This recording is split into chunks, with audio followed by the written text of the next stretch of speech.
দুনিয়াতে কত দরদি দেখা যায়, মা বাবার চেয়ে দরদি আর কেউ নাই। আজকে বিবির জন্য পাগল হইয়া মা বাবাকে বইরা গেলি রে নফরমান। আজকে তুমি ময়রা দেখো, তোমার বিবির সাথে সাথে অন্যের ঘর করা শুরু করবে।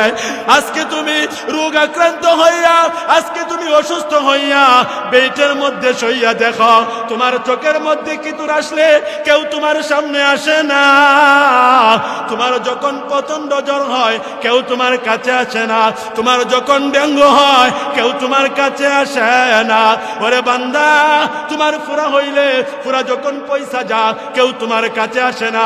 বন্ধু বান্ধব আসে না, স্ত্রীও আসে না, কেউ আসে না।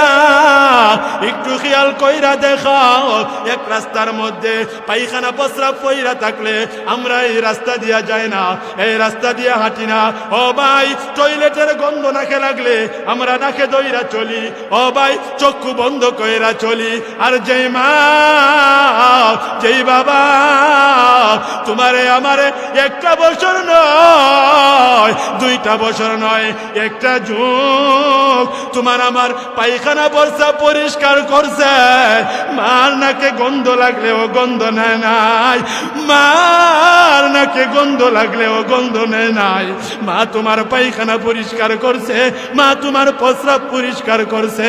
ও আমার বাবা ভাই, এই শীতের মধ্যে মা বাবার দেখাশোনা করো না। একটা কম্বল, একটা বিছানা, একটা লেপ, একটা তুষুক, একটা খাট বানিয়ে দিতে পারো না।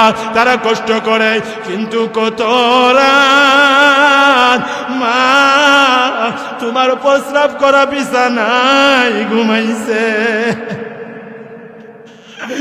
মা কত রাত আমার প্রস্রাব করা না বিছানায় ঘুমাইছে। মা আমারে কোলে নিয়ে খাইতে বসছে, আমি পায়খানা করে দিছি, মা দুঃখ নেয় নাই। ও আমার বাবা ভাই, সেই মারে কেমনে কষ্ট দাও, তোমার দিলে কি বাধা দেয় না? তুমি যেমন তোমার সন্তানকে আদর করো, সন্তানের কোনো কিছু হইলে তোমার কষ্ট লাগে, তেমন ভাবে তোমার আমার মা তোমারে আমারে লালন পালন করতে যাইয়া কষ্ট করছে। কথা কোন ঠিক কিনা?